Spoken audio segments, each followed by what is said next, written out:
In the fledgling light of dawn, two Pokemon face off.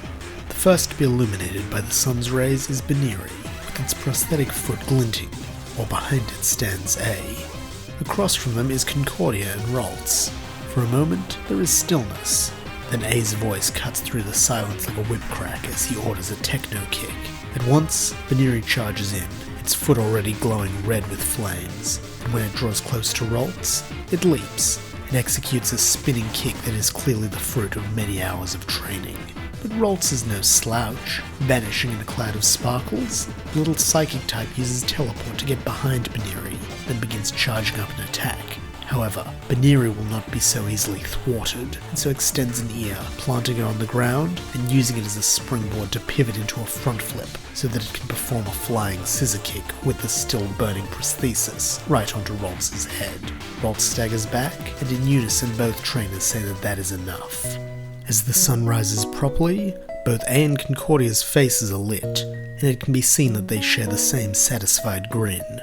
Scooping up Baneri, A jogs over to thank his sister for helping him train for today's battle, while Concordia praises A and Baneri for the efforts they have put in over the last week to raise Baneri's balance, strength, stamina, and mastery of Techno Kick. A modestly says Baneri put in all the real work, giving it a big hug, while the normal type nuzzles him affectionately. Concordia asks A if he feels his Pokemon are ready to face Bryson, and A affirms that he knows they are. But before he can say more, Concordia raises a hand to silence him, then steps in front of the young king.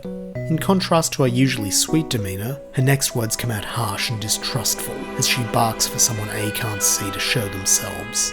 Looking in the direction Concordia is facing, A spots a figure at last, coming towards them. Due to having their back to the rising sun, A surmises this figure would have been in the perfect position to watch them, but not to be seen. When he comes into sight, the figure is a middle-aged man in a large brown trench coat. He has a tired face, but his smile is easygoing, and he apologises for startling the pair. He goes on to say that he was out for his morning stroll, and he saw them battling, and admits that his curiosity got the better of him. His eyes then go wide in recognition, and he asks if A is the boy from the news last week who challenged Bryson. A admits that he is, and the man smiles again, saying he has great interest in the results of this battle.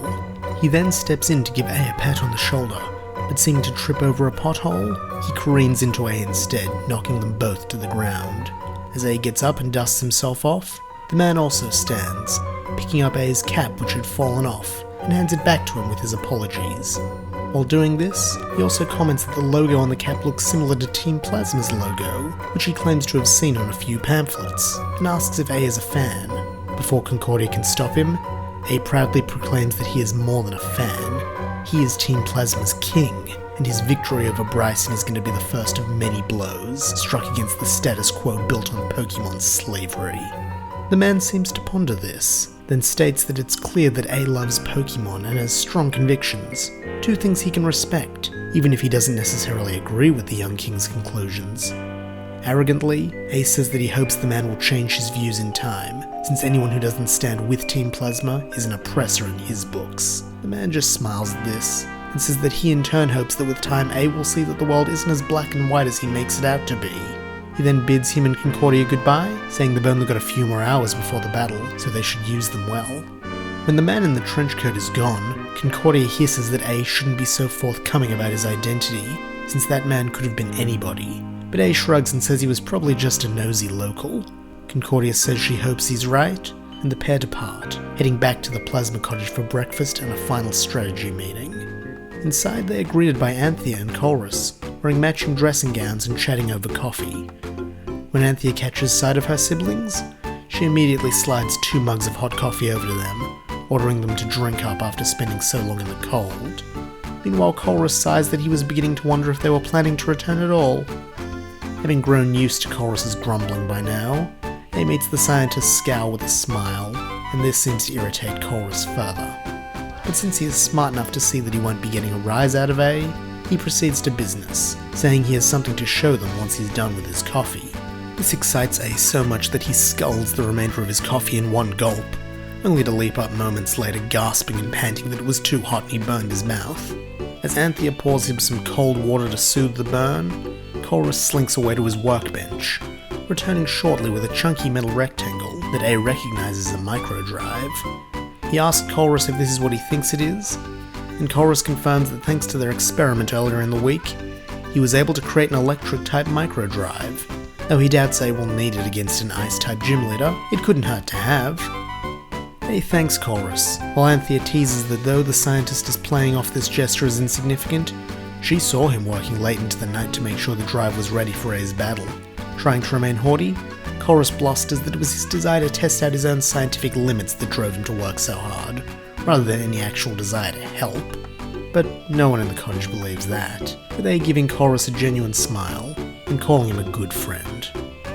The word friend, Colress blushes a pinkish colour that looks odd against his pallor, and snaps for the siblings to knock it off, half-heartedly calling them annoying brats. He then attempts to redirect the conversation, ordering A to have Baneri test out what he has dubbed the shock drive, so he can make any modifications before the match. A obliges, swapping it out for the burn drive housed in Baneri's prosthesis, and telling his partner to try a techno kick. Baneri does so, leaping into the air, and channeling power into the foot so that this time the glowing dots blaze yellow and emit small electric lightning bolts. For a shining moment the group are enraptured, before suddenly the electrical currents all change course, shooting away from the foot and into the nearest electrical appliance they can find, which happens to be the coffee maker. With a zap and a crack, the machine explodes, spilling brown liquid all over the floor. Dryly, Anthea quips that she always preferred tea anyway, causing all four of them to start laughing until they can hardly breathe. After this, Colress takes the shock drive away to tweak the output regulators, while A has some breakfast, then goes to change into a fresh shirt and vest. By the time all of this is done, it's time to head out for the gym. Though Colress laments not being able to test the shock drive one more time, Concordia tells him it will probably be fine, and that is all the reassurance he can get, as he is forced to hand over the microdrive to A. At the gym, Anthea, Concordia and Colress are directed to join a large queue of spectators as they are ushered to their seats, while A is led along a different path that deposits him on the far side of the battlefield. Having never been inside a Pokemon gym before, A cannot tell if what he is seeing is normal, though even for a novice he suspects that it's not. The architecture itself isn't what's odd, being a battlefield and a row of bleachers covering one wall. Instead, it's the decor. Colress had told A that Bryson was an ice-type specialist, yet in spite of this, A cannot find a single bit of ice. Instead, the walls have been painted to look like a city skyline, and even the battlefield has a few model skyscrapers of various sizes jutting out of the packed dirt. Finally, after what feels like an immensely long wait, the lights filling the gym are all dimmed, and A sees more than one television camera turn on. Then, on the other side of the field, a fog machine bursts to life, and a voice magnified to 10 times its usual pitch begins cackling maniacally. The voice proclaims that it is the feared villain Bryson Man, Dark Lord of Unova, and Scourge of Heroes. And with that, Bryson steps forth as spotlights lock onto him. However, since their last encounter, Bryson's appearance has changed somewhat. Now his mask and hair braid are purple, as is the open-chested latex bodysuit he has managed to fit into. In the spotlight, A notices Bryson's green lipstick, which is no doubt meant to complement his ragged green cape, though to A it just makes him look sickly, like his moral decay has been made manifest. Cackling once more, Bryson now calls to A, asking how he likes this little setup, but A says he doesn't care. He just wants to get this battle over with so he can continue on his mission. Still not understanding A's motives, Bryson leers, saying that heroes are always prattling on about their missions. But A cuts him off, saying he's the one prattling, and to call forth his Pokemon. This seems to actually offend the gym leader, who curses internally that this kid doesn't know the first thing about improv, before giving an exaggerated sigh and saying that if that's what the young hero wants, then so be it. He then pulls a Pokeball from his belt and hurls it into the cityscape battlefield, bringing forth a Pawniard. A is surprised by this, having expected an ice type, but since he knows Pawniard is part steel, he concludes that Baneri with the burn drive is still the best choice, and so asks his Pokemon friend to jump into battle. Baneri chitters its agreement, then heads into the ring. Due to its prosthesis, it lands with a clang that makes Bryson notice the foot and mistakenly mock it, saying that Baneri may have a cute little shoe, but playing dress-up won't give it the power of a real steel type. A bites back that Baniri's not playing and neither is he, then orders his partner to show this arrogant oppressor what real power looks like. Baniri nods and rolls forward, using its ear to push itself into the air. It then spins in midair, igniting its foot and drives a fire-type techno kick down onto Pawnyard's skull. Pawnyard gives off a metallic shriek and tries to back away, but Baniri launches a swift pound at Pawnyard's knee that has it buckle under its own weight and fall under. The crowd ooh and ah at this speedy and unconventional assault, but Bryson is not amused. He therefore needs little acting to snap at his opponent, saying he expected to give the audience some build-up, maybe a little back and forth. But if this boy wants to show off, then he supposes he can get right down to brass tacks. He then orders his Pawnyard to use Brick Break, and Pawnyard is more than happy to obey after this little dose of humiliation. As one of its bladed hands begin to glow, it drives it hard into Baniri's torso, sending it smashing through two of the model buildings before lying in a heap at A's feet. After a moment, Baniri rises, showing that it is still able to battle, but A chooses to call it back, saying it should rest and give Rufflet a turn. Reluctantly, Baniri acquiesces, and so stands beside A as he throws Rufflet's Pokeball into the ring. The small flying type does a quick aerial lap, then perches itself on one of the skyscrapers, seeming to dare Pawnyard to take the first move, an offer which Bryson is quite happy to take, ordering an aerial ace. This causes Pawnyard to shoot towards Rufflet, moving so fast it seems to be a blur, but A calmly tells his Pokemon to fly upward, feeling that the power of flight will be a suitable counter. However, this proves to be a misapprehension, as Pawnyard suddenly changes direction, flying upward as well, for all intents and purposes appearing to be magnetically drawn to Rufflet. Thinking itself safe, Rufflet is unprepared for a counterattack, and so takes the hit hard when Pawnyard finally comes slamming into it. A gasps, asking how that just happened when Pawnyard doesn't have wings, but Bryson just cackles that Aerial Ace never misses, no matter what. Pawnyard then lands gracefully, while Rufflet's landing is a bit more shaky, and the two Pokemon eye each other off, waiting to see what the next move will be. Since A seems unwilling to take a preemptive strike against a Pokemon friend, Bryson takes the initiative, telling his partner to use Aerial Ace again, while A, knowing that Rufflet can't evade the attack, tells it to meet Pawnyard head-on with Peck. The Eaglet Pokemon chirps its understanding, and then lunges at the incoming Pawnyard as its beak begins to glow. Beak and blade meet in the center of the field, and then with seemingly equal force push each other back. And thus begins a vicious clash of Pecks and Aerial Aces, with both Pokemon throwing attack after attack at each other, but neither being able to break the stalemate. For Bryson, this is infuriating, being shown up on live TV by someone he has now realized is not in fact an actor, but instead just some punk kid with a big mouth and an overabundant sense of self-importance. And so he has Pawnyard keep going harder and harder, until all too late, he hears a metallic snapping sound. Looking up, Bryson sees the tip of Pawnyard's right hand blade clatter to the ground, as it becomes clear that there are cracks all over the blade where it has come into contact with Rufflet's beak. However, for reasons that are unclear to the actor, the challenger looks saddened by this development as well. In a regretful voice, A tells Pawnyard that he is sorry Rufflet had to do that to him, and he hopes that it grows a replacement, and that it will be even sturdier. He then gives Bryson a cold stare, saying as a gym leader, he should know better than to face off against a flying type in a flying type move duel, since the innate boost in power that comes from being of the same type as the attack naturally gave Rufflet the edge it needed to triumph. He then adds to his criticism that if Bryson had taught his Pokemon a Dark or Steel move, rather than relying on the easy option of a guaranteed hit, then Pawnyard never would have been injured in the first place. Now all they can do is try to knock it out quickly, so it doesn't have to endure the pain of its wound for long.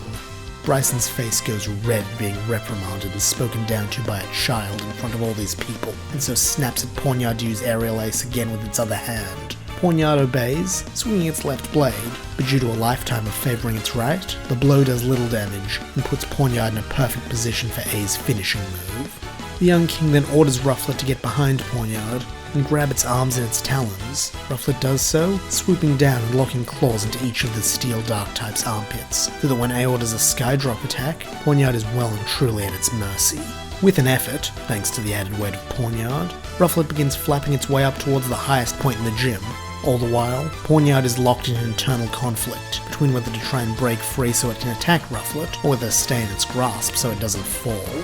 The choice is made for it, however, when Rufflet reaches a point where its forehead feather touches the ceiling, and so lets go, dropping Pawnyard from a great height. Pawnyard once again shrieks metallically, but when Bryson calls its name, it is not in concern, but rather to order one last attack, Aerial Ace. A is confused, unsure how Pawnyard can use this move when it's falling, but then the discarded piece of blade from Pawnyard's right hand rises from the dirt and shoots upwards, stabbing into Rufflet's stomach.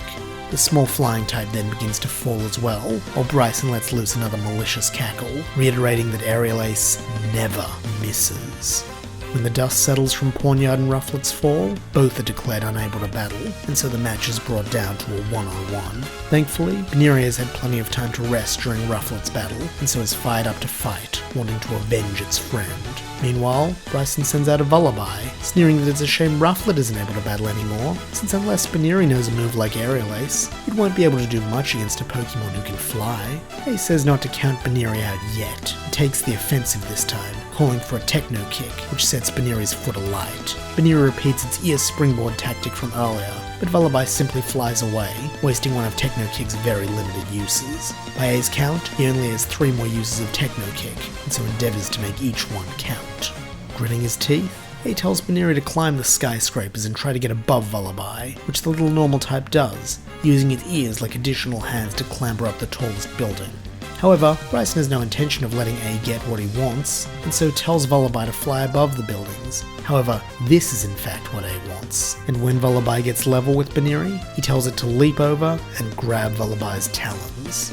Baneri gracefully jumps and wraps its ears around Vullaby's feet, causing the dark flying type to squawk indignantly. A then has Baneri use the feet as a lever to swing and do an upside-down Techno Kick. Baneri does so, but when the flames come into contact with Vullaby's bony shell, they fail to light, and Vullaby barely seems to have felt the attack.